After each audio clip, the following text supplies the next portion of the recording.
Hello students, welcome to YouTube channel. આજના વિડીયોની અંદર આપણે એકદમ ઇમ્પોર્ટન્ટ વસ્તુ જોવાના છીએ કે અવિભાજ્ય સંખ્યા, વિભાજ્ય સંખ્યા, યુગ્મ સંખ્યા અને અયુગ્મ સંખ્યા કોને કહેવાય એ આજે આપણે જોવાના છીએ.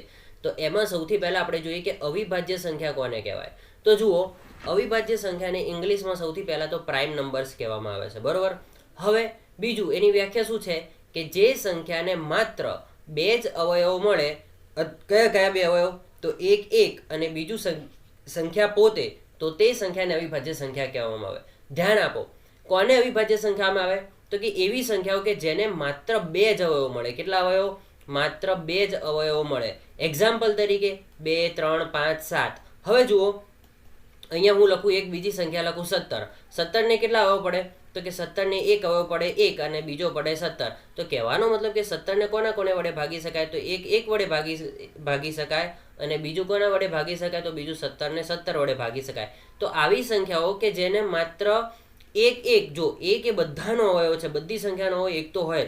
અને બીજું સંખ્યા પોતે, ધારો કે હું લઉં 5, તો 5ને કોના વડે ભાગી શકાય? તો 1 5 5. તો એનો એક અવયવ કયો થઈ ગયો? તો 1. અને બીજું 5ને કોના વડે ભાગી શકાય? તો 5 1 5. તો બીજો અવયવ થઈ ગયો 5, બરોબર. તો એવી સંખ્યાઓ કે જેને એક અને બીજું સંખ્યા પોતે આટલા જ માત્ર બે અવયવ મળતા હોય એવી સંખ્યાઓને, એમના સિવાય આ બે સંખ્યાઓ સિવાય એને બીજી કોઈ સંખ્યા વડે ન ભાગી શકાય, તો એ બધી સંખ્યાઓને અવિભાજ્ય સંખ્યા કહેવાય. તો કઈ છે? 2, 3, 5, 7 એ બધી કઈ સંખ્યાઓ છે? એ બધી અવિભાજ્ય સંખ્યાઓ છે. ક્લિયર?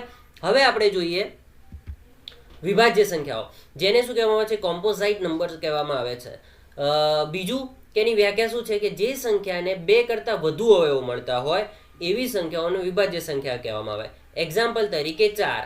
તો જુઓ, 4ને કેટલા અવયવ મળે? તો 4ને એક અવયવ પડે 1, બીજું પડે 2, ત્રીજો અવયવ પડે 1, 4. તો 1ના ઘડિયામાં, 2ના ઘડિયામાં, 4ના ઘડિયામાં 4 આવે. તો એને જુઓ, બે કરતાં વધારે અવયવ મળ્યા. તો જે સંખ્યાઓને બે કરતાં વધારે અવયવ મળે એ બધી સંખ્યાઓ કેવી સંખ્યા કહેવાય? વિભાજ્ય સંખ્યાઓ કહેવાય. જો 1 અને બીજા 2, 4, 8. જો 8ને પણ કેટલા અવયવ પડે? 4 અવયવ પડે. તો આ બધી સંખ્યાઓ કેવી સંખ્યાઓ કહેવાય? વિભાજ્ય સંખ્યા. હવે આપણને એમ થાય, ઘણા વિદ્યાર્થીઓ અહીંયા ભૂલ કરતા હોય કે એ લોકો બેને કિસ્સામાં લેતા હોય છે, વિભાજ્ય સંખ્યામાં લેતા હોય છે.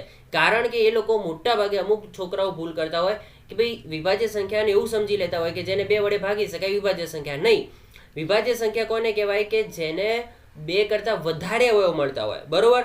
અને જેને અવિભાજ્ય સંખ્યાઓમાં માત્ર બે જ અવયવ મળતા હોય. એ લોકો એવું વિચારે કે જેને બે વડે ના ભાગી શકાય અવિભાજ્ય સંખ્યા, એટલા માટે એ શું કરે કે બેને કેવી સંખ્યા ગણી લે? વિભાજ્ય સંખ્યા. પરંતુ બેને કેટલા અવયવ પડે? 1 1 અને બીજું સંખ્યા 2, બરોબર. તો 1 અને 2, તો આને માત્ર બે જ અવયવ મળે, માટે બે કેવી સંખ્યા છે? તો 2 એ અવિભાજ્ય સંખ્યા છે. કેવી સંખ્યા છે? અવિભાજ્ય સંખ્યા. આ ખાસ ધ્યાન રાખવાનું. ઓકે, તો આ છે વિભાજ્ય સંખ્યા હતું. કે આમાં કોઈ જગ્યા પર એક તો દેખાણો જ નહીં. એ કેવી સંખ્યા છે? વિભાજ્ય સંખ્યા છે કે અવિભાજ્ય સંખ્યા છે? તો એ આપણને પ્રશ્ન થાય. તો એક એ વિભાજ્ય પણ નથી ને એક અવિભાજ્ય નથી. કેમ? કારણ કે એકના કેટલા અવયવ પડે? તો એકના અવયવ એક જ આવે, કારણ કે એકને એક જ વડે ભાગી શકાય, બીજી કોઈ એનો અવયવ મળે નહીં. તો એને તો માત્ર, જો પેલી વ્યાખ્યામાં આપણે શું કીધું હતું કે જે સંખ્યાને શું કીધું હતું આપણે? કે જે સંખ્યાને માત્ર બે અવયવ મળતા હોય. હવે એકને તો કેટલા અવયવ મળે છે? એકને તો એક જ અવયવ મળે છે.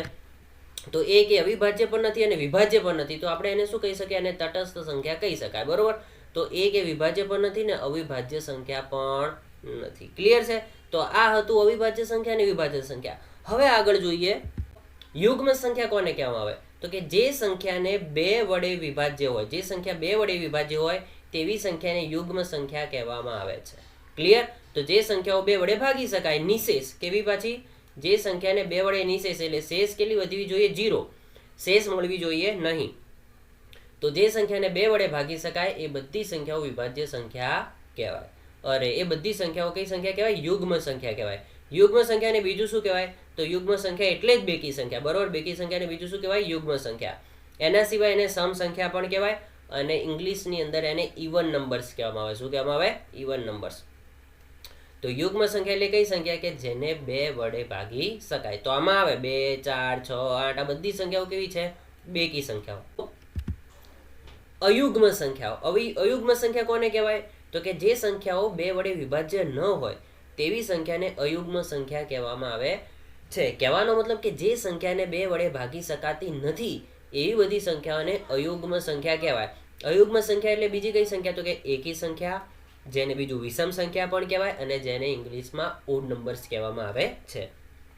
એટલે એકી સંખ્યા એટલે જ કોણ? તો એકી સંખ્યા એટલે જ અયુગ્મ સંખ્યા. કઈ કઈ સંખ્યાઓ? 1, 3, 5, 7 એ બધી સંખ્યાઓ કેવી છે? અયુગ્મ. એટલે કેવી સંખ્યાઓ છે? એકી સંખ્યાઓ છે કે જેને 2 વડે ભાગી શકાતી નથી. 17 ને 2 વડે ના ભગાય, એકી સંખ્યા. 9 ને 2 વડે ના ભગાય, તો એકી સંખ્યા. તો ધ્યાન રાખો, જે સંખ્યાને 2 વડે ના ભાગી શકાય એ બધી કેવી સંખ્યાઓ છે? તો એ બધી એકી સંખ્યાઓ છે. ક્લિયર? તો આ ચાર પ્રકારની સંખ્યાઓ આપણે ભણ્યા.